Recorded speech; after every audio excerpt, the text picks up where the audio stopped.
Diz assim a palavra do Senhor. Quando foi decidido que navegássemos para a Itália, amém? Alguém ainda está procurando? Está ouvindo barulho de folhas? Misericórdia? Amém. Amém?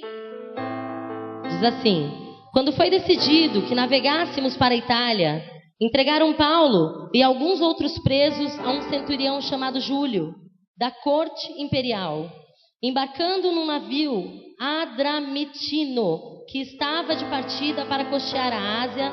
Fizemos-nos ao mar, indo conosco Aristarco, macedônio de Tessalônica. No dia seguinte, chegamos a Sidom, e Júlio, tratando Paulo com humanidade, permitiu-lhe ir ver os amigos e obter assistência.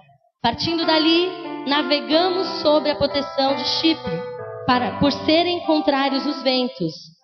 Aí eu queria que você pulasse para o versículo 7, diz assim: navegando vagarosamente muitos dias, e tendo chegado com dificuldade defronte de Cnido, não nos sendo permitido prosseguir por causa do vento contrário, navegamos sob a proteção de Creta, na altura de Salmona. Cada nome, né, irmãos?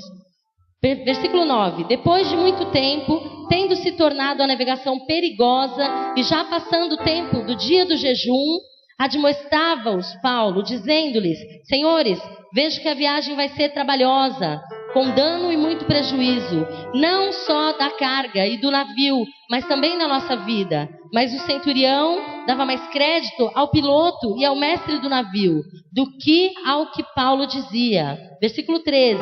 Soprando brandamente o vento sul, e pensando eles ter alcançado o que desejavam, levantaram âncora e foram costeando mais de perto a ilha de Creta. Entretanto, não muito depois, desencadeou do lado da ilha um tufão de vento chamado Euroquilão, e sendo o navio arrastado com violência, sem poder resistir ao vento, cessamos a manobra e nós fomos deixados levar. Versículo 19.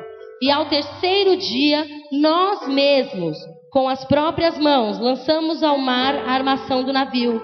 E não aparecendo, havia já alguns dias, nem sol nem estrelas, caindo sobre nós grande tempestade. Dissipou-se, afinal, toda a esperança de salvamento. Havendo todos estado muito tempo sem comer, Paulo, pondo-se em pé no meio deles, disse: senhores, na verdade era preciso terem-me atendido e não partir de Creta, para evitar este dano e perda.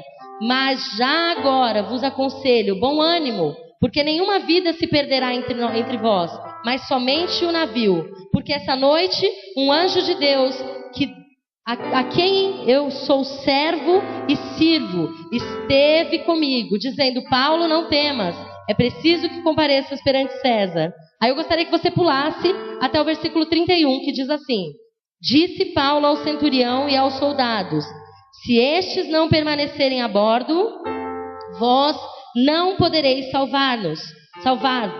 Então os soldados cortaram os cabos do bote e deixaram afastar-se. Enquanto amanhecia, Paulo rogava que alimentasse, dizendo: hoje é o 14º dia em que esperamos. Estais sem comer e nada tendo provado.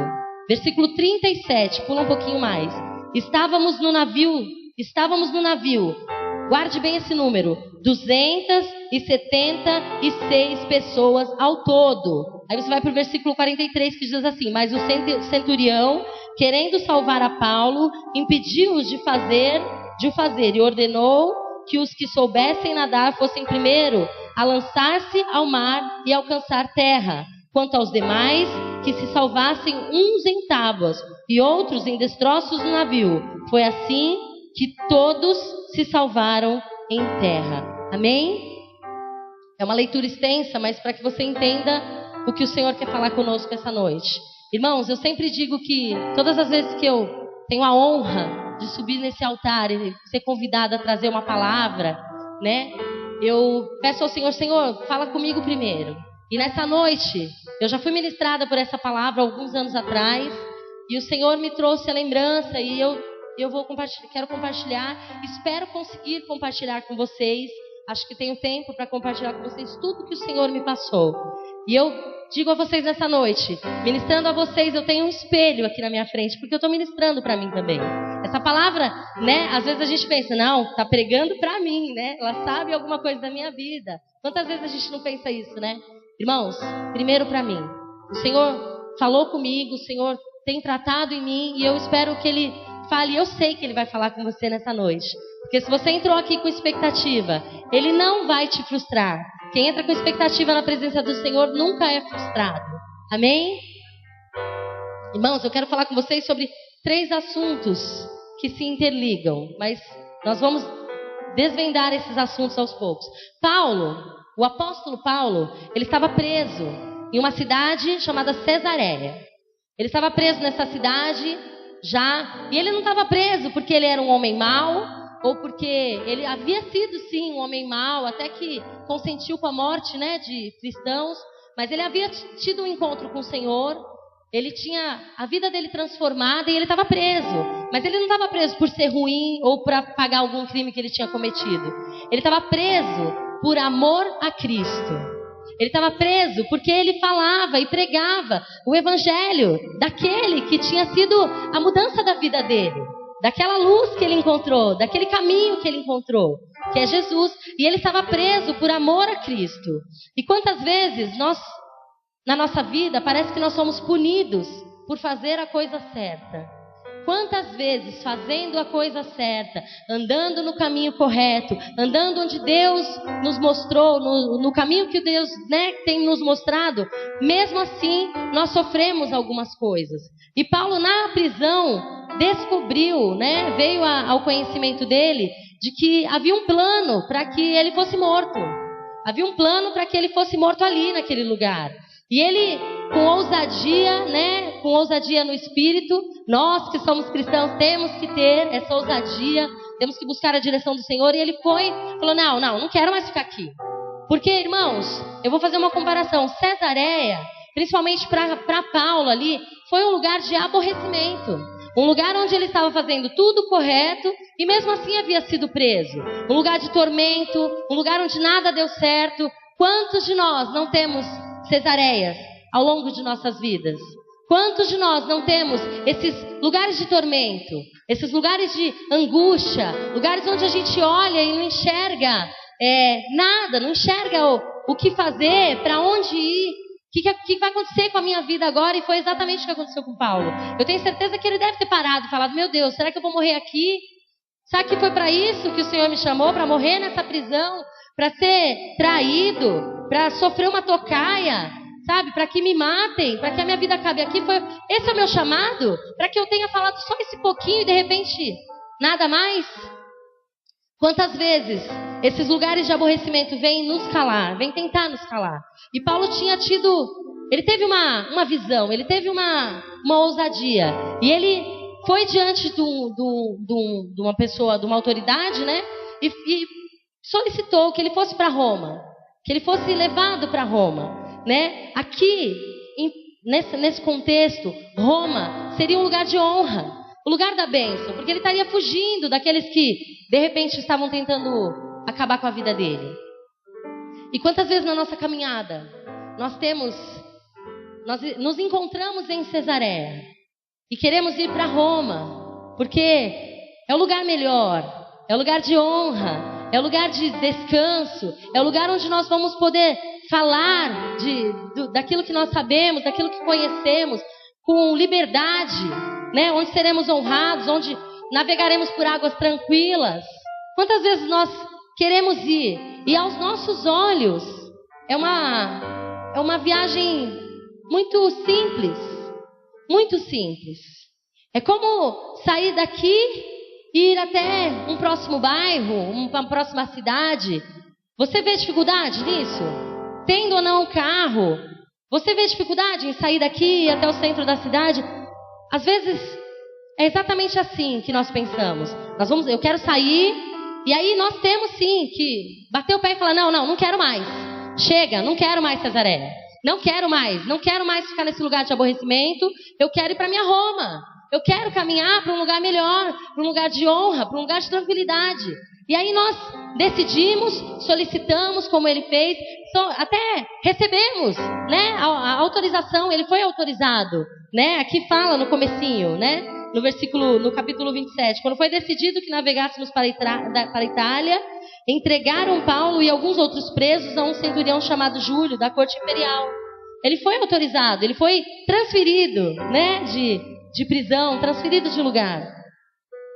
E entrando, irmãos, nessa viagem, e entrando nesse barco, Paulo se deparou com uma situação. Paulo e os outros homens se depararam com uma situação que muitos de nós também nos deparamos quando a gente decide caminhar para um lugar melhor, quando a gente decide caminhar para o Senhor, quando a gente aceita Jesus, entrega a nossa vida, levanta a nossa mão e entrega a nossa vida para Cristo, não vem junto a promessa de que tudo vai ser bom, de que todas as coisas agora vão correr bem, de que agora aceitou Jesus. Eu digo isso, já falei algumas vezes. Você aceita Jesus aqui, chega em casa, tem uma festa surpresa, bolo, pipoca, tem fogos. Não é assim, não. Jesus disse que nós teríamos aflições, que nós passaríamos por alguns percalços, mas que nós tivéssemos o quê?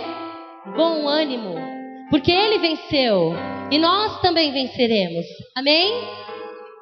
Paulo se encontrou nessa situação. E aí, provavelmente, não sei até que ponto, né? Eu não sei até que ponto, e aqui diz que passaram-se alguns dias, e de repente ele começou até a falar pro centurião: olha, é melhor que a gente não vá. O vento tá começando, o mar tá começando a ficar agitado. Quem pesca, quem mora aqui na praia sabe, às vezes olha, né? E vê, tipo, olha, escureceu o tempo pro lado do mar, vai vir uma tempestade. É melhor não sair agora. Mas aqui diz que o centurião dava mais crédito ao piloto e ao mestre do navio do que ao que Paulo dizia. E quantas vezes isso acontece com as nossas vidas? Em Romanos 8:32 diz assim, e antes disso eu queria que você abrisse sem fechar Atos 27. Marca sua Bíblia aí, não perca esse daí porque a gente ainda vai acompanhar algumas coisas. Irmãos, mesmo sabendo que existe sim os percalços, que nós teremos sim aflições, a gente não precisa esperar morrer para viver o céu. Amém? Nós não esperamos morrer. Ah, não, eu vou viver a vida aqui. A Bíblia falou que eu vou viver o tormento aqui até o dia da minha morte. Porque aí quando eu morrer, ou então quando Jesus voltar, como diz Luiz Henrique, o presbítero Luiz Henrique, ele não vai morrer, eu também não vou. Eu vou ser arrebatada antes, em nome de Jesus. Eu creio, não vou passar por isso não. Até esse dia maravilhoso em que eu espero, anseio, nós não precisamos viver só angustiados. Nós não precisamos viver uma vida de derrota. A gente pode sim, quando a gente ora o Pai Nosso, a gente fala: Senhor, seja feita a tua vontade, venha o teu reino, assim na terra como no céu. A gente pode viver sim o céu na terra. A Bíblia diz em Romanos 8:32, e eu queria que você lesse, que diz assim: aquele que não poupou seu próprio filho, antes por todos nós o entregou, porventura não dará também a nós juntamente com ele de graça todas as coisas. Aqui não diz que ele vai dar um pouco, que ele vai dar só uma parte, que uma parte a gente vai desfrutar aqui e a melhor parte vai ficar para o céu. É só lá, aqui não vai ser legal. Não, está dizendo que aquele que nem poupou, gente, vamos parar e pensar. Se o Senhor Deus Todo-Poderoso, não poupou nem mesmo o seu único filho, para que hoje eu e você pudéssemos levantar a mão e falar: glória a Deus, eu sou livre, para que não houvesse acusação, para que você, né, tivesse livre de todo peso, de toda enfermidade, de todo pecado. Se Ele não poupou nem o filho dele, Ele não vai dar para você o que você precisa? Ele não vai nos dar o que nós precisamos? Porque assim, às vezes nós pedimos, mas a gente pensa assim, né, Elcinho? Senhor, eu sei que o Senhor já me deu. O Senhor já me deu, Jesus já morreu por mim, ó, glória a Deus. Glória ao Senhor. Só que assim, eu acho que de repente, eu estou pedindo demais, né, Senhor? Pedindo aquele emprego. Acho que é demais, né? Mas Ele já não te deu o máximo? Existe algo maior para Ele te dar do que o Senhor? do que o filho dele morrer numa cruz, sofrer, morrer sofrendo por mim e por você? Você acha que ele não pode te dar algo mínimo que nós precisamos? Não. Só que assim, na nossa vida existem algumas coisas. E aí eu comparo, e achei muito engraçada essa comparação que eu ouvi numa pregação, que a nossa vida é comparada a um videogame. Quem é homem aqui acho que sabe mais. Eu não gosto muito de videogame, mas eu tenho meu irmão que é meio fanático, que gosta. E eu lembro, porque assim, no videogame você começa um jogo, né? E aí geralmente o jogo tem fases. Aliás, todos os jogos, mesmo um jogo de futebol tem, né, o campeonato, existem as fases em que nós precisamos passar. E aí, geralmente, a primeira fase é mais fácil, a segunda começa a ter um grau de dificuldade um pouco maior, a terceira tem um grau de dificuldade um pouco maior, não é? E aí eu lembro que meu irmão na adolescência tinha um videogame, não vou falar quanto tempo, porque aí vocês também vão saber a minha idade, não precisa saber disso. Mas ele comprava umas revistas, e ele tinha alguns macetezinhos para ele passar da primeira para a última fase. Passava direto. Só que, irmãos, eu vou dizer uma coisa, e a vida da gente é assim. Você pode tentar pular assim, de Cesareia para Roma. Você pode sim tentar pular da primeira para a última fase. Só que quando você chegar lá na última fase, você provavelmente não vai ter aprendido os macetes para vencer o mestre no final. Porque aí quando você chegar no final e tiver que enfrentar o grande mestre ou o time mais forte, né? Quando você chegar nesse final, provavelmente você não vai saber. E você vai ser, infelizmente, envergonhado. Porque você não passou pelas fases em que você precisava passar. Você não passou por aquela fase que você precisava aprender tal coisa, para quando chegasse lá, soubesse o que fazer. Quantas vezes nós queremos passar as fases? Quantas vezes nós queremos pular de etapas? E o Senhor, Ele é... Irmãos, o que a gente acha que é confusão é a boa, perfeita e agradável vontade do Senhor. Às vezes nós estamos passando por dificuldades. Às vezes nós estamos passando por tempestades, como nós vamos entrar aqui. Por tempestades, e aí a gente começa a murmurar, a gente começa a reclamar. Irmãos, encare como as fases do videogame, encare como uma fase que você precisa aprender. Nada é por acaso, não existe acaso para o povo de Deus, não existe acaso. Tudo é permissão do Senhor. Se Ele permitiu, glorifique a Deus e viva esta fase. Ela vai passar, não há mal que perdure, ela vai passar. E você vai sair dela sabendo de alguma coisa. Às vezes até sem enxergar. Às vezes até sem você olhando e não enxergando lá na frente. Lá na frente você vai olhar e falar: graças a Deus que eu passei por isso, porque eu aprendi tal coisa. E aí, Paulo, né, entrou no barco. E aí, né, o caminho começou aquela tempestade. E o povo não ouviu Paulo. E aí o povo começou a ficar desesperado. E agora? E a tempestade foi durando. Aqui diz que tinha mais de 14 dias já que eles estavam em jejum, porque a tempestade não passava. Imagina você no meio do mar, agora pronto, né? Imagina a cabeça de Paulo, né? Meu Deus, eu pedi para sair de Cesareia, porque lá eles iam me matar. Aí eu quis ir para um lugar melhor, mas no meio do caminho eu vou morrer. No meio do caminho, agora pronto, né? Quantos de nós pensamos assim? Poxa, minha vida estava tão ruim, aí eu vim para a igreja, aí o pastor fez um apelo tão bonito, uma palavra tão linda, aí eu levantei minha mão, falei: eu quero esse Deus, eu quero essa vida, eu quero andar com esse povo que tem um rosto feliz.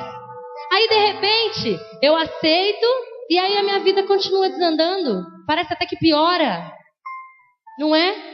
Será que é só comigo que é assim? Acho que foi só comigo, pastor. Será? Não, não foi só comigo, não é só comigo, não é? Irmãos, nós precisamos entender que muitas vezes as tempestades, né? Tudo que aconteceu com Jesus vai acontecer com a gente, viu? Não se assuste, vai acontecer. Amém? Ué, você não quer ser? Eu quero ser imitadora. Eu quero ser uma imitadora de Cristo, não quero? E assim como Paulo, imagina que honra ser preso, ser xingado, ser assolado, porque você estava falando de Jesus. Olha que delícia. Para e pensa. A gente aqui, pra gente é muito fácil. Se você sair aqui na rua, plantar uma bananeira, sair falando para um e para outro: ó, Jesus te ama, Jesus te ama. O máximo que a pessoa vai olhar para você e falar: é doida, né? Tipo, tem algum problema. Mas não, irmãos, tem lugares que a gente não pode nem falar. Tem lugares que eles se escondem, os cristãos se escondem em porões. para poder adorar esse Deus que nós adoramos assim, ó, livremente, na beira de uma rodovia. Então nós precisamos entender que a tempestade, irmãos, são as lutas normais da vida. Luta de quem está vivo. Quem é que está vivo? Amém. Só quem não está vivo pode abaixar a mão, tá? Quem está vivo, eu estou viva, glória a Deus. Mas nós precisamos entender uma coisa, que nós estando vivos, nós precisamos entender o que é uma luta natural, uma luta normal de quem está vivo. Mas muitas vezes eu não quero ser tratado como vivo. Eu quero ser tratado, né? Porque assim, nós acabamos espiritualizando demais algumas coisas. E aí, tudo vira um pouco de exagero. E aí o que acontece? Espiritualizamos demais, eu vou explicar. Um exemplo simples. Eu tenho uma prova, tenho vestibular e eu não estudo. Não tive tempo, ou por relaxo meu, não estudei. Aí eu chego no dia da prova, aí chega lá a prova, gabarito, tudo bonitinho. Aí faz, Senhor, me faz vencer esse obstáculo, me faz vencer, Senhor, me capacita. Como Ele vai te capacitar se você não deu um passo antes? Se você não capacitou, aí você vai mal, você não passa no vestibular, você não passa naquele concurso, você não passa nessa prova qualquer. Aí você vai reclamar, das duas uma. Ou você vai falar, não, devo ter feito alguma coisa errada, Deus, acho que eu estou em pecado. Deus virou as costas para mim, né? Acho que eu preciso rever minha vida. Ou então você vai colocar a culpa no diabo. Vai falar assim, olha, o diabo se levantou.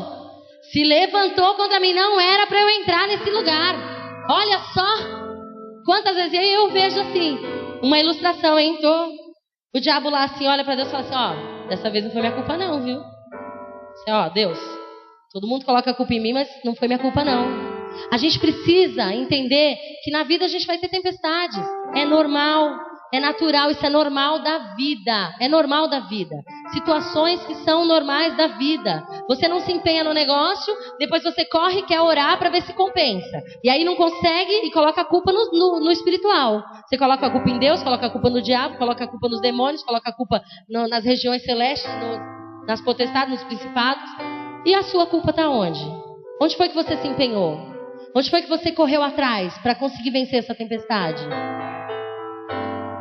Eu preciso parar de reclamar mais, né? Parar de reclamar, porque a gente só reclama, a gente só murmura, né? A gente reclama de tudo. E é aquela história assim, ó, tá quente, reclama que tá quente, tá frio, reclama que tá frio, choveu, reclama que choveu, tá caindo granizo, reclama que tá granizo. O tempo ficou seco demais, reclama que o tempo tá seco demais.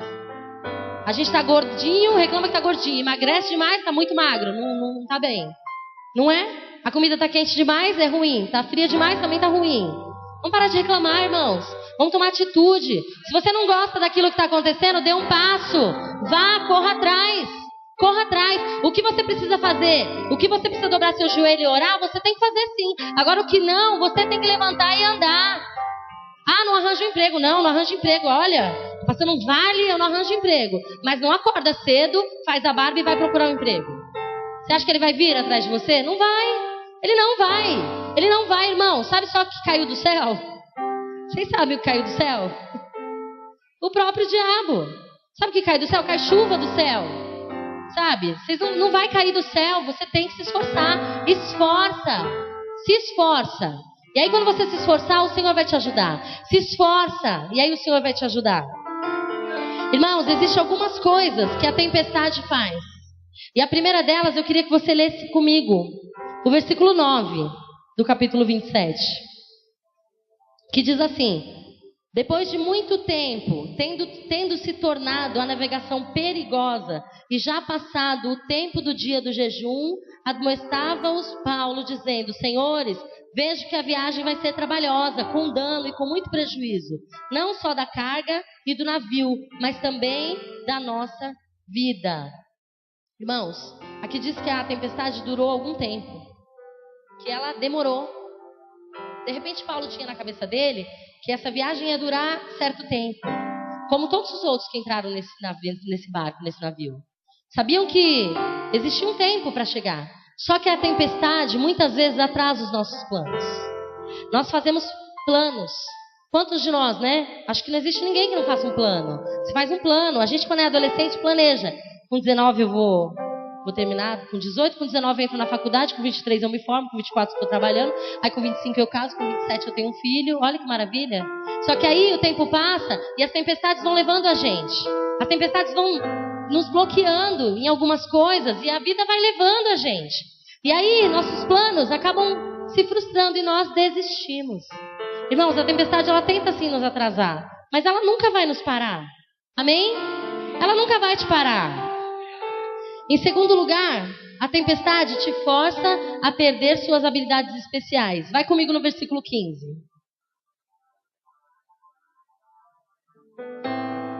Diz assim: e sendo o navio arrastado com violência, sem poder resistir ao vento, cessamos a manobra e nós fomos deixando levar.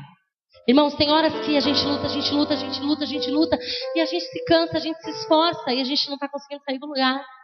Irmãos, às vezes a gente quer agir, mas Deus quer que a gente pare um pouquinho, que a gente deixe o vento nos levar, não é a vida nos levar, deixa a tempestade nos encaminhar. A impressão que dá é que todos os outros navios, todo mundo que está à volta, não está na tempestade, só a gente. Parece que é só comigo. Eu olho em volta e vejo todo mundo sorrindo. Só eu tenho problema. O problema está só em mim. Não, está só comigo. Irmão, eu tenho uma coisa para te dizer. E isso o Senhor falou comigo muito claro. E isso é assim algo incrível. Isso não é exclusividade sua. Você não é exclusiva. Não é só você que está sofrendo. Quando aquela água caiu, ela não caiu só em cima de Paulo. Quando aquela tempestade caiu, ela caiu em cima de todo mundo que estava naquele barco. E se tivesse barco ao redor, estava caindo neles também. Às vezes a gente começa, né, se fazer de vítima. Não, ai, coitado, só comigo. Eu sou pobre, cego e não já usa, né? O versículo, né?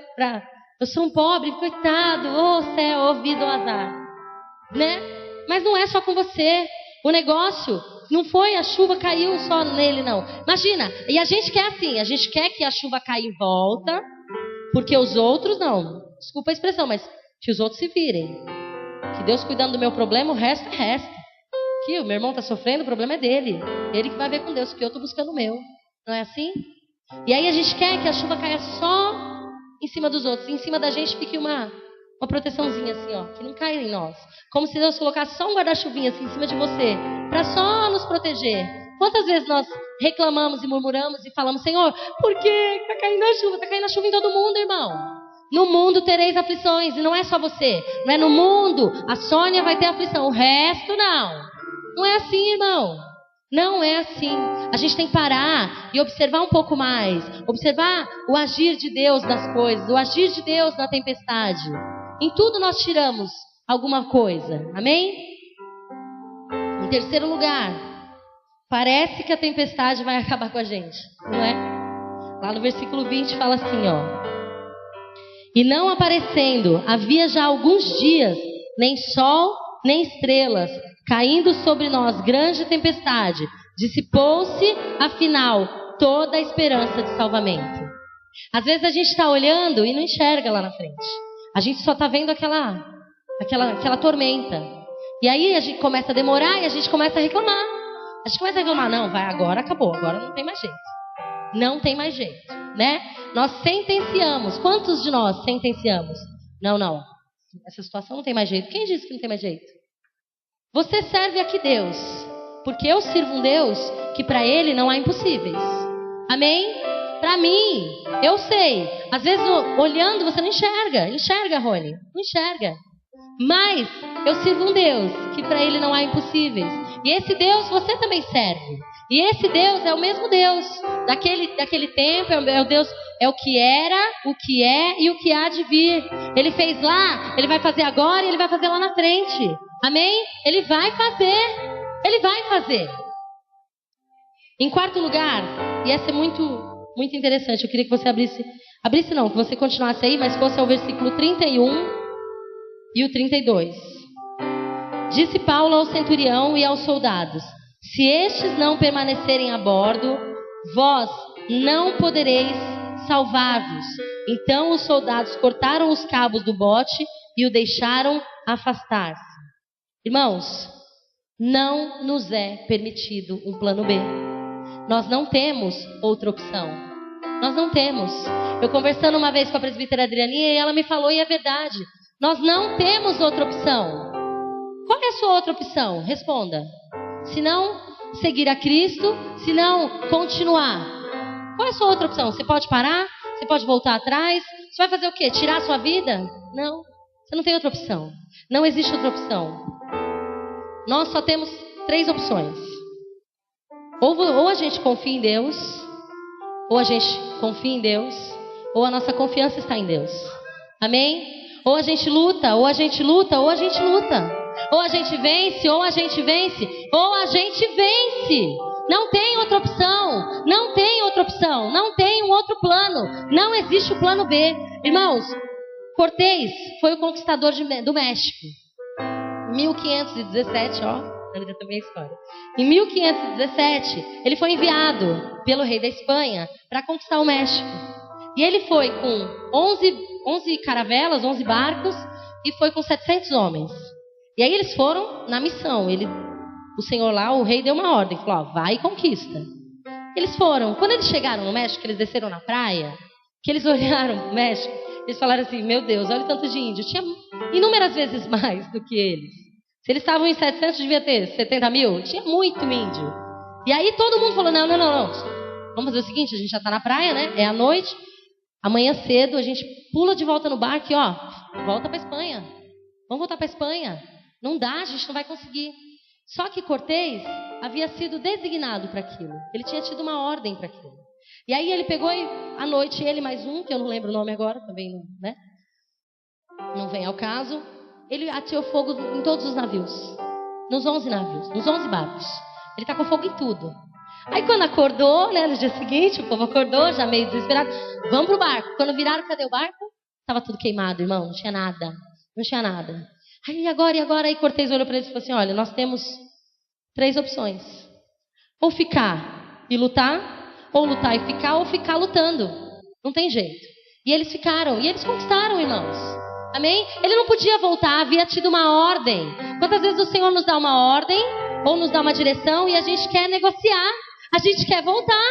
A gente quer voltar atrás. Não, mas esse aqui está difícil, Senhor. Mas não foi Ele que mandou você ir? A direção não foi essa. Por que então você vai voltar? Se Ele te deu o caminho, você acha que Ele não vai te dar as armas para você enfrentar e vencer? Não existe, irmãos, um plano B. Não existe. Coloque isso na sua cabeça. Não existe um plano B. Para nós só existe um plano. É o plano A. E o nome desse plano é Cristo. Cristo é o nosso plano A. Acabou. Não existe nada que vai nos impedir. Não existe nada que vai fazer nos voltar atrás. Não existe. Aleluia.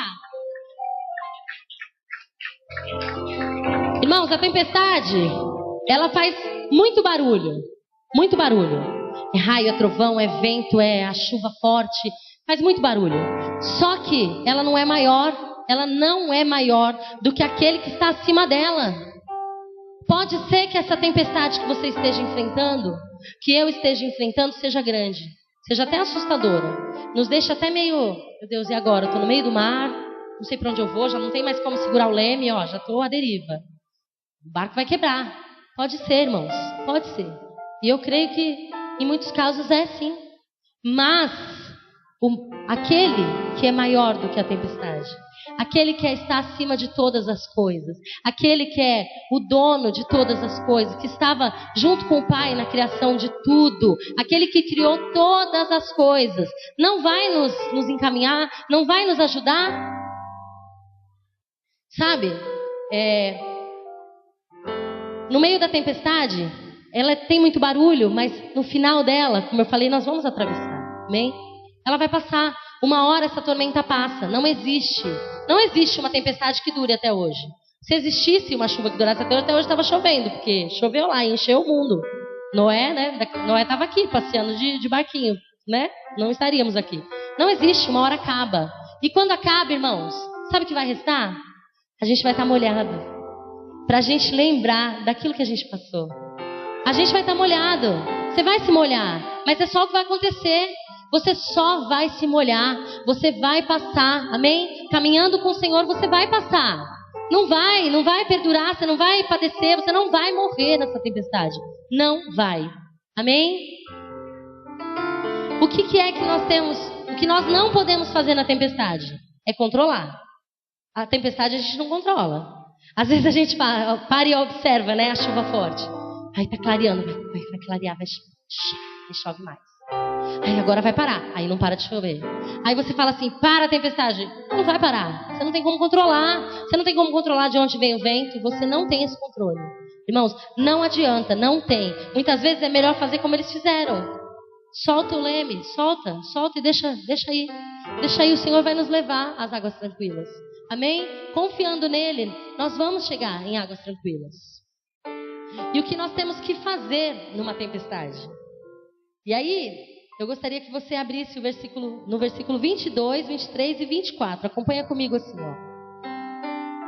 Mas já agora vos aconselho bom ânimo, porque nenhuma vida se perderá de entre vós, mas somente o navio.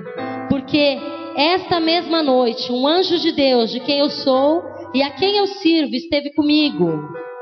Amém? Vocês estão entendendo? Porque esta mesma noite, um anjo de Deus, de quem eu sou e a quem eu sirvo, esteve comigo, dizendo: Paulo, não temas, é preciso que compareças perante César. E eis que Deus, por sua graça, te deu todos quanto navegam contigo. Amém? Irmãos, aqui diz que o barco ia se perder. Falou. E o que nós temos que fazer na tempestade? Às vezes o barco começa a querer quebrar. Irmãos, Paulo foi orar. Eu tenho certeza que ele foi orar. Ele foi buscar o Senhor, falar: não, Senhor, eu não saí de Cesareia para morrer aqui, não, o Senhor não me chamou para isso. Irmãos, na tempestade, você só tem uma coisa a fazer: ora, busca o Senhor, busca a face do Senhor, busca a vontade do Senhor, busca a direção do Senhor, busque ao Senhor. Paulo orou, eu tenho certeza que quando ele começou a orar, Deus falou assim: vai lá, anjo, dá notícia para eles, que nem ele vai morrer, e por causa dele eu ainda estou dando todo mundo. Os 276 homens que tem no barco vão ficar ilesos. O barco até vai quebrar, o barco até vai despedaçar. Sabe aquela historinha? Vão-se os anéis, ficam-se os dedos. Foi exatamente isso. O barco vai se despedaçar, mas eu garanto, a vida dele não vai ser nem dele e nem daqueles que andam com ele. Irmãos, é bem verdade que eles chegaram na praia, muitos agarrados em destroços, muitos agarrados, um agarrado no cabelo do outro, quem sabia nadar com o outro pulou nas costas, mas todos chegaram molhados, mas chegaram, porque o Senhor havia garantido. Às vezes o Senhor nos dá uma promessa, usa um servo, usa um ungido, usa um profeta, fala com a gente na palavra, fala. Às vezes nós escutamos a voz do Senhor e mesmo assim nós deixamos de acreditar na hora da tempestade. E mesmo assim, na hora da tempestade, a gente fica assim meio: e agora? Ai, meu Deus, eu vou morrer. Irmão, se ele prometeu, ele vai cumprir. Ele não é homem para mentir, nem filho do homem para se arrepender. Se ele permitiu que essa palavra saísse da boca de alguém para você, ainda que demore, ainda que a tempestade dure um pouco mais, ainda que seja no último dia, você vai ver se cumprir. Amém? Aleluia! A única coisa que faz uma tempestade tremer é um crente, irmão, fervendo na oração. Aí a tempestade treme. E aí eu ouvi numa pregação o pastor falar assim: aí a tempestade está lá, aquele barulhão. Aí o crente começa, né? Começa a buscar. Aí a tempestade olha e fala: peraí, o que é isso? Concorrência? É concorrência? Opa, tem alguém fazendo mais barulho. Tem alguém buscando o lugar certo. Tem alguém buscando a direção correta. Está procurando o meteorologista certo. Não está só olhando para a situação. Está sabendo? Está buscando o que vai acontecer. Está buscando a direção. Irmão, ferva em oração. Faça a tempestade assustar sim, mas não gritando. Quantos de nós vemos alguma coisa e já desesperamos, né? Não dá piti não, irmão. Não dá piti não diante da tempestade. Dê piti diante do Senhor. Adore o Senhor, dobre seu joelho em secreto. E aí você diante do Senhor grita, abra seu coração, chore mesmo, se rasga. E aí depois que você sair do seu quarto, você limpa a lágrima e ó, tempestade, é isso aí. Eu vou continuar. Eu vou continuar. Agora a gente está muito acostumado a viver prostrado. A gente está acostumado com as lutas e aí a gente vem acostumando, né? Começa a caminhada muito bem. Aí vem um soco daqui, vem uma investida dali, vem uma seta daqui. E a gente começa, né? Se prostrar. A gente começa a ficar igual a hiena. Ó dia, ó céu, ó azar. E a gente começa a acostumar. A gente começa a acostumar. E aí a gente tem visto, irmãos, cristãos. Eu tô falando de mim. Eu tô falando isso de mim, primeiro de mim. Se isso vai servir para você, glória a Deus. Mas serviu para mim. A gente começa a ver a gente andando prostrado. E aí as pessoas olham e falam, mas aquela moça ali vai para a igreja. Ela é crente. Mas ela tem uma cara tão triste, vive em depressão. Vive deprimida. Irmão, que isso? Tá amarrado. Tá amarrado. Se você tiver que sofrer, sofra sim. Se você tiver que se humilhar, se humilhe sim. Se você tiver que se prostrar, se prostre sim diante do Senhor. Não para os outros. Nós sabemos em quem tem. Eu sei em quem tenho crido. Eu estou bem certo que Ele é poderoso para fazer, não é assim? Agora, nós falamos, nós colocamos até nos imãs de geladeira, né? Tem imã lá na geladeira falando isso, não tem? Quem não tem uma frase bonita em casa? Ou a Bíblia aberta, né? No Salmo 91. Ainda que eu ande pelo vale da sombra. Só que a hora que passa no vale, aí acaba, esquece. Se prostra. Se prostra. Irmão, tá amarrado. Chega disso. Chega disso. Misericórdia. Nós vamos sim afrontar a tempestade. Nós vamos sim afrontar. Mas nós vamos vencer a tempestade. Amém? Amém? Irmãos, o tempo é pouco, mas eu vou... Daí, Paulo venceu a tempestade. Chegaram lá na praia. Chegaram na praia. Ó, todo mundo vivo. Todo mundo molhado, mas vivo. Todo mundo. Contou lá na praia, tinha 270. Olha, tá todo mundo. Todo mundo chegou, não é? Aí estava frio e eles chegaram lá e encontraram um povo, né? Um pessoal lá da ilha, lá, os moradores da ilha. Os moradores muito, né? Assim, receptivos, né? Vamos fazer uma fogueira, porque agora o risco era hipotermia, né? Tá na tempestade um tempão, todo molhado. Vamos fazer uma fogueira. E aí, irmão, Paulo foi juntar graveto. Foi juntar graveto, porque eu acho que Paulo era como muitos de nós, assim. Não espera que os outros façam, eu vou ajudar, né? Já que eles vão fazer o fogo, deixa eu juntar o graveto. E a Bíblia diz que a hora que ele pegou o graveto, uma serpente prendeu na mão dele. Uma serpente mortífera prendeu na mão dele. E aí, a gente chega na cobra. Irmão, cobras são lutas e testes do diabo. Eu quero ser rápida para a gente poder orar. O diabo só se preocupa com você quando as tempestades da vida não te abatem. Se você conseguiu passar pela tempestade, mesmo com toda dificuldade, mesmo com todo problema, se você conseguiu passar por isso e passou, tá vivo, tá bem, aí ele vai começar a se preocupar com você. Aí ele olha para você e fala, opa, Fabiana, ó, coloca o nome dela no muro lá do inferno, todo mundo sabe agora, hein? Vamos atrás dela. Vamos atrás dela porque a tempestade não parou. A tempestade não conseguiu parar, então vamos parar de outro jeito. E aí, você vira alvo do diabo. Algumas cobras que têm mordido o povo de Deus, eu vou destrinchar para vocês rápido. A primeira cobra é a cobra da opinião alheia. Irmãos, a Bíblia diz aqui, ó. Deixa eu abrir para vocês.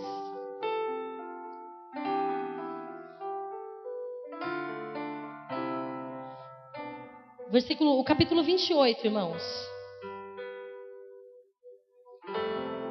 No versículo 1. Uma vez que em terra verificamos que a ilha se chamava Malta, os bárbaros trataram-nos com singular humanidade, porque, acendendo uma fogueira, acolheram-nos a todos por causa da chuva que caía e por causa do frio.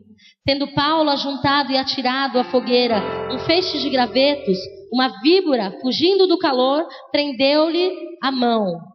Quando os bárbaros viram a vírgula pendente na mão dele, disseram uns aos outros, certamente este homem é assassino, porque salvo do mar, a justiça não o deixa viver. Irmãos, a primeira cobra que tem atingido o povo de Deus é a cobra da opinião alheia. E quantas vezes a gente para e se desespera porque os outros estão pensando ou falando alguma coisa? Olha, vou te falar uma coisa, se ninguém falar de você aí, você tem que ficar preocupado. Aí eu acho que você tem que dobrar seu joelho e começar a orar. Porque se estão falando de você, é aquele ditado, ninguém taca pedra em árvore que não tem fruto.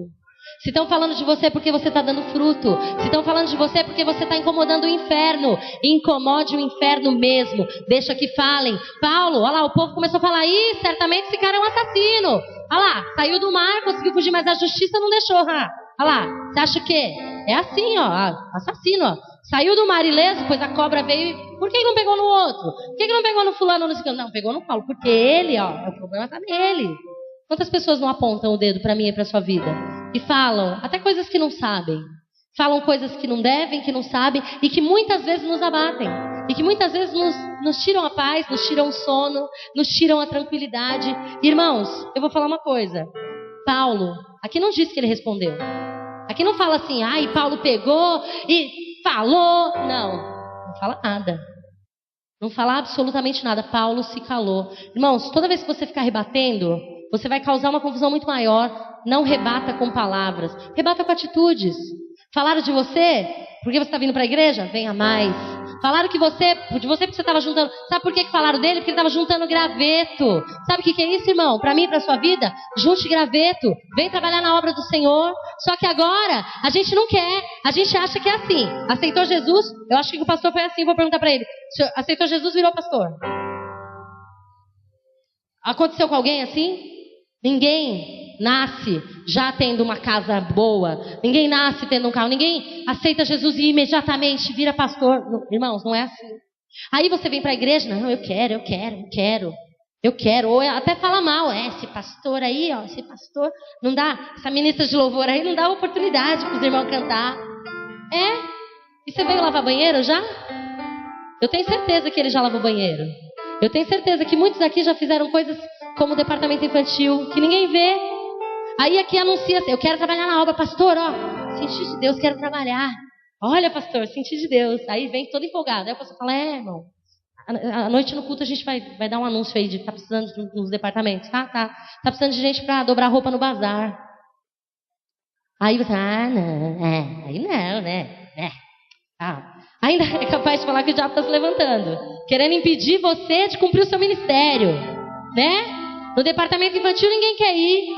Por que você não quer fazer o que está escondido? Se é o Senhor que nos vê. Não importa que você me veja, não importa que você me aplauda, não importa que você venha depois me dar um tapinha nas costas e dizer, olha que legal. Importa agradar o Senhor, importa juntar graveto para o Senhor, para a obra dele. É isso que é importante. E nós ficamos aí, sabe? Glória a Deus, glória a Deus. Importa agradar o Senhor. Aleluia. Não importa a opinião alheia. Não importa a opinião alheia, não importa o que os outros vão falar ou pensar. Não importa. Neemias, irmãos, o pastor pregou aqui. Neemias estava lá, né, empenhado na obra que ele tinha que fazer, na reconstrução da cidade, na reconstrução. Aí o povo veio, vem cá, Neemias. Aí o pastor deu um exemplo, né, falou, que ele olhou para baixo e falou assim, tenho tempo para vocês não, eu tenho uma obra para fazer, não vou parar por causa de vocês. E é assim que você tem que fazer. Você não pode parar pelo que os outros dizem, você não pode parar pelas investidas do inimigo. Você tem que prosseguir para o alvo. E qual é o alvo? É Cristo, é para Ele que eu prossigo, é por Ele que eu estou aqui, é por Ele que eu tenho certeza que você está aqui, é por Ele que você levantou a sua mão. Não foi por mim, não foi pelo pastor, não foi por amizade ou por ninguém, foi pelo Senhor. E é pelo Senhor, é para Ele. É porque dele, por ele e para ele são todas as coisas. Não são algumas, são todas. Aleluia, aleluia.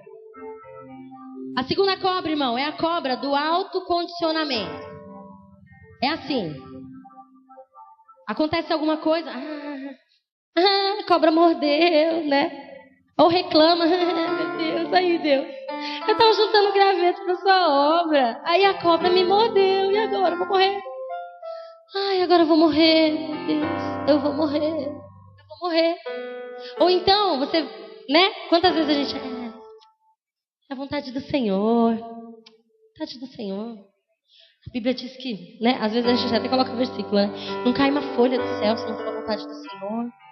É a vontade do Senhor, era destino.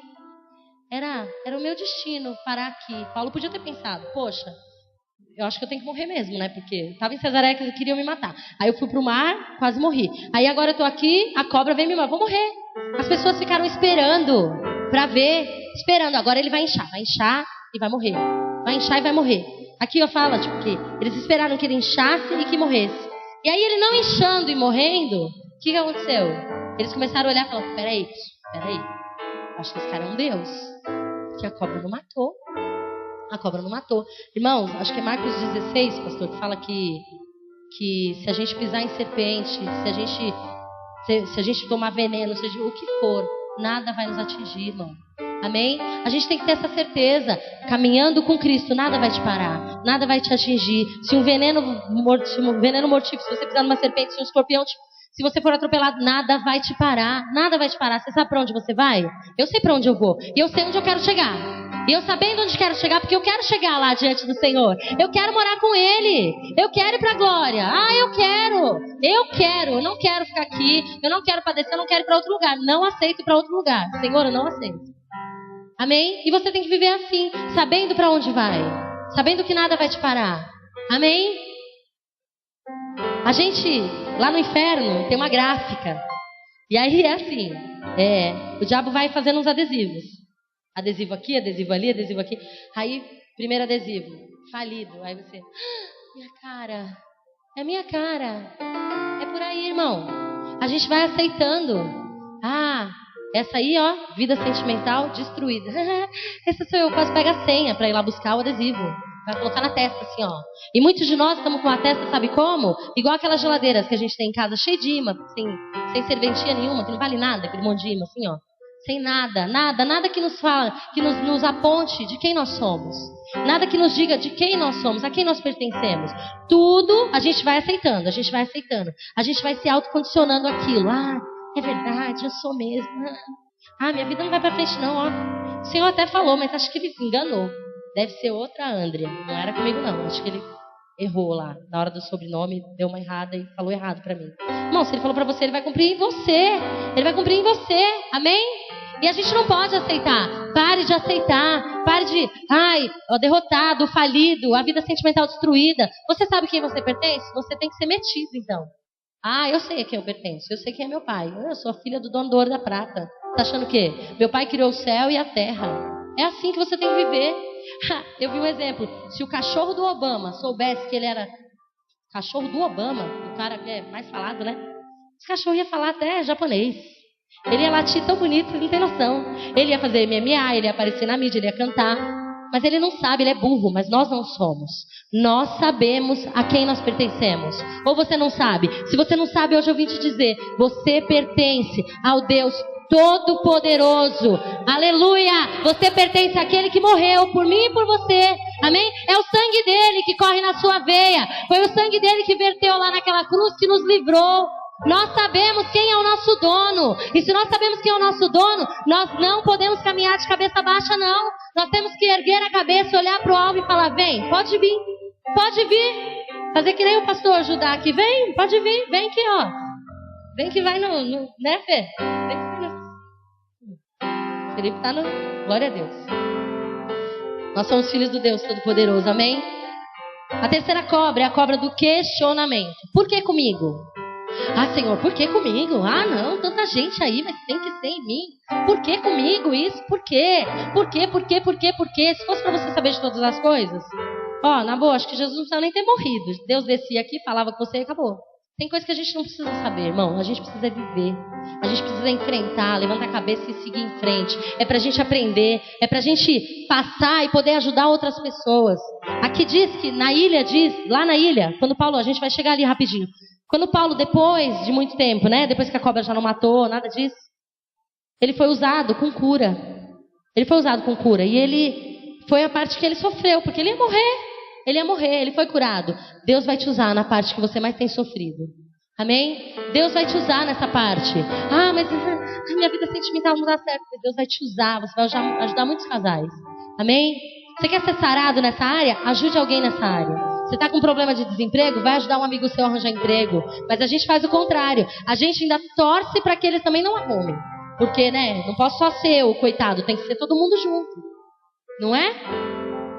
A quarta cobra é a cobra da importância exagerada. Paulo estava lá mexendo, catou o graveto. Imagina, se Paulo tivesse feito, né? Gritado, chorado, a cobra, eu vou morrer. Sabe o que Paulo fez, irmão? Ele fez assim, ó. E jogou a cobra no fogo.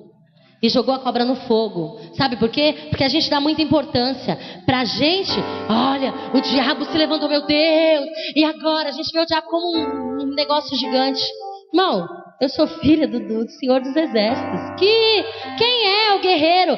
Davi olhou pro gigante e podia ter pensado, meu Deus, olha o meu tamanho, como é desse homem. Olha o meu tamanho, e agora? Ele falou, quem é esse daí que está afrontando? Ele não está afrontando a mim. Ele está afrontando o meu Deus. E é no nome do meu Deus que ele vai cair. A cobra também. Você acha que essa cobra, na hora que a cobra... Paulo nem atentou para a cobra. Vai pro fogo, vai pro fogo, vai. Morre aí. Irmão, mata, queima a cobra. Busca lenha, busca graveto. Acende um pouco mais o fogo e queima a cobra no fogo. Queima a cobra no fogo do Espírito Santo. Vai buscar o Senhor. Vai orar ao Senhor. Se essa cobra, se esse teste, se essa luta está tentando te parar, queima ela no fogo do Espírito Santo. Amém? Faz como a sunamita. O filho dela tinha morrido e ela foi procurar o profeta. E no meio do caminho ela encontrou uma galera, né? E aí, tá tudo bem? Tá tudo bem. Tá tudo bem? Tá tudo bem. Pra todo mundo ela falou que tava tudo bem. Você não precisa ficar se lamentando para as pessoas. Você não precisa ficar chorando, exagerando as coisas. Ai, agora minha vida não tem mais jeito. Não exagere. Para quem não pode te ajudar. Ela foi quietinha, falando, tá tudo bem. Tá tudo. Isso aqui é isso, irmão. Isso é loucura. Por Jesus. Mas é loucura. É loucura. Quem olha e fala, não, essa tá doida. Imagina, acabou de perder o emprego. O carro foi levado hoje, ó, no guincho. E tá aí, perdendo tudo. E tá lá sorrindo, cantando, glória a Deus, aleluia, falando de Jesus, entregando panfleto. A gente não pode parar. A gente não pode parar. Como diz aquela música, né? Eu não tenho tempo para perder com ressentimento.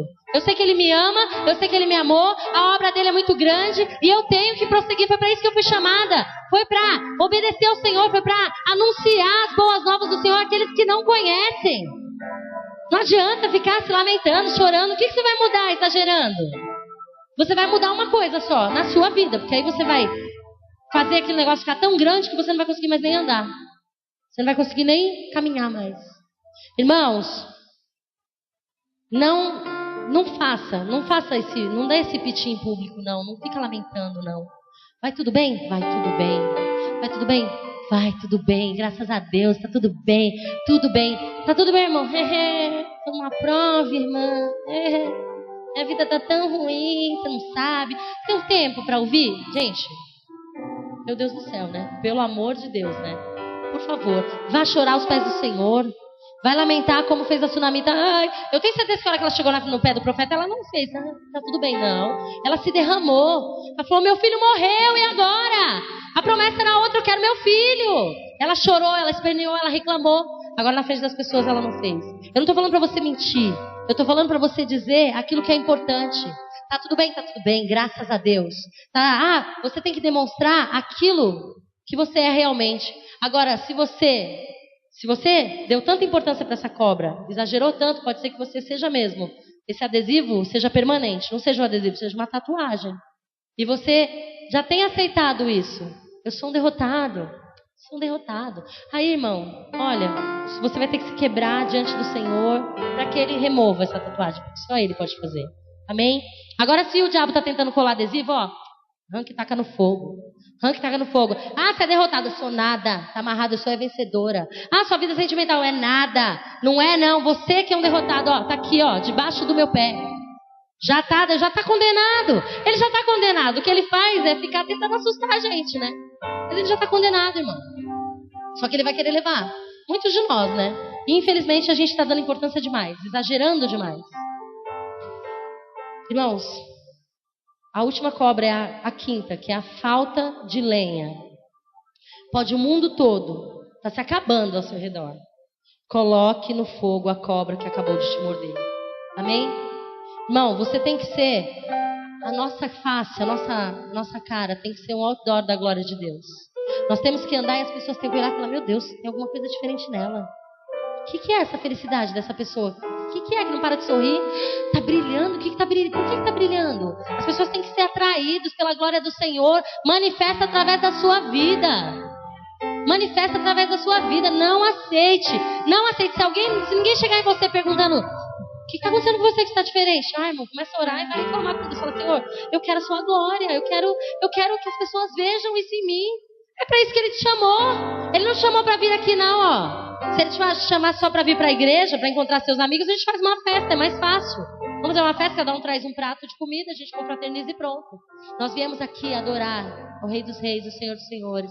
Nós viemos aqui ser cheios do Espírito Santo, para sairmos daqui e não chegar em casa e reclamar, brigar, espernear. A gente saiu daqui, a gente veio aqui para se encher, para chegar ali, ó, e transbordar da glória do Senhor e anunciar para aqueles que precisam. Então, se a gente não faz isso, quer dizer que o sacrifício não valeu de nada, né? Jesus morreu à toa por mim e por você. Porque se o sacrifício dele valeu a pena, se o sacrifício valeu um pouquinho, você tem que ser como Moisés quando desceu, que o povo não conseguia nem olhar a cara dele assim, brilhava demais, brilhava demais.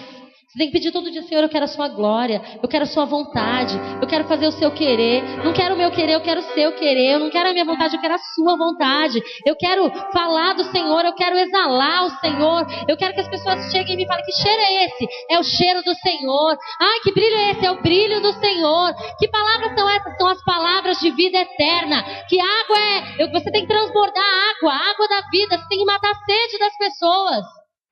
É isso que você tem que fazer, é isso que eu tenho que fazer. Irmãos, nós não vencemos a cobra dando piti, gritando, porque cobra é surda. Não adianta gritar, pular, ela é surda, ela não vai escutar nada. Agora nós vencemos se a gente sacudir ela no fogo do Espírito. Amém? Se a gente sacudir mesmo, ó, quando o diabo vier com toda a sua fúria, sacode ele no fogo. Você tem autoridade. Amém? Você tem autoridade. Irmãos, e aí, depois que ele venceu a cobra, ele se encontrou numa ilha. E às vezes a gente está nessas ilhas e fala assim: meu Deus, o que eu vou fazer aqui agora? Esse lugar não é para mim. Eu tenho tanto talento. Vou ficar aqui não. Eu tenho que estar em Roma. O Senhor deixou ele lá. A Bíblia diz que ele ficou por mais de 100 dias lá. Nesse lugar, onde não tinha nada. Sabe o que ele fez? Ele podia muito bem ter sentado, esperneado e falado: não quero não. Esse lugar não é para mim. Ai, muito pouco, Bertioga. O potencial que eu tenho, Guaratuba, no meio do mato. Não, esse lugar não é pra mim não. Sabe o que ele fez? Ele catou os panfletinhos, enfiou embaixo do braço e saiu distribuindo na ilha. E aí ele bateu na porta de um homem. Ele falou: dá licença, quem é você? Eu sou o dono da ilha. Você é o dono da ilha? Alguém tá precisando de Jesus aí? Meu pai tá doente. Meu pai tá com uma desinteria, tá com febre. Ser curado em nome de Jesus. Aí a Bíblia diz que a fama dele correu. Aí, o que aconteceu? Ele montou um hospital. Porque aí o povo começou a vir. E ele foi usado. Irmão, aproveita que você está na ilha. Aproveita que o Senhor te colocou lá. Você já venceu a tempestade, já passou por ela. Aí a cobra veio, você já venceu a cobra? Vai falar do Senhor. Vai ser usado. Fala: Senhor, eu quero ser usada. Eu quero ser usada. Eu não admito. Senhor, eu não admito ser um crente que só vem para a igreja, vai para casa e nada acontece. E nada acontece naqueles que estão ao meu redor. Os meus vizinhos já conhecem o Senhor? Os seus vizinhos já conhecem o Senhor? As pessoas que trabalham com você conhecem o Senhor? Ou você é mais um 007 de Cristo? Porque eu não quero ser. Eu não quero ser. E eu quero nessa noite dizer que você também não seja. Que você aproveite a ilha. Que você aproveite todo esse ensinamento. Porque assim, na tempestade, Ele nos dá o segredo para vencer as lutas da vida. No meio da tempestade, o Senhor vai liberando os segredos para que a gente vença. Aí, na cobra, na hora da luta, da investida do diabo, Ele nos dá o segredo para vencer o diabo. E na ilha, Ele nos dá paciência para vencer os testes. Amém? Que você seja usado pelo Senhor. E eu queria que vocês colocassem em pé. Romanos 8:28 diz assim, todas as coisas cooperam juntamente para o bem daqueles que amam ao Senhor. Se você é alguém que ama ao Senhor, se você tem passado por tempestades, se você passou pela tempestade e aí a cobra veio te atingir, veio te picar, e aí se você passou pela cobra e aí se encontra numa ilha sem saber o que fazer, nessa noite eu te convido a fechar os seus olhos e enxergar o que o Senhor tem para você. Enxergar que pode sim e que é um plano do Senhor. para que lá na frente você olhe para trás e fale: glória a Deus, eu passei por isso, agora eu posso te ajudar.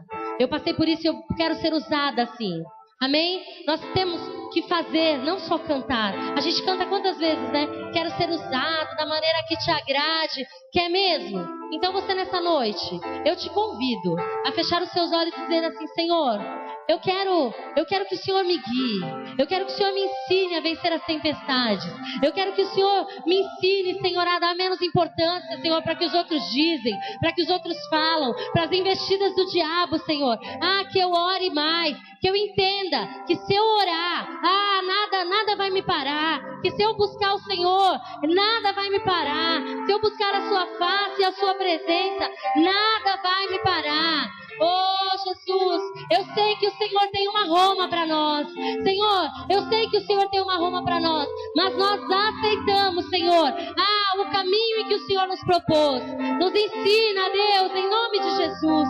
Nos ensina, não pare. O Senhor te diz nessa noite: não pare. Comece a orar, comece a falar com o Senhor. Entregue ao Senhor a sua tempestade. Entregue ao Senhor: Senhor, olha, eu estou assim, a tempestade está há tanto tempo já, Senhor. Entregue ao Senhor. Busca como Paulo fez. Busca a face do Senhor. Busca, Senhor, qual é a saída para essa tempestade? Busca, Senhor. Busca em nome de Jesus. Em nome de Jesus.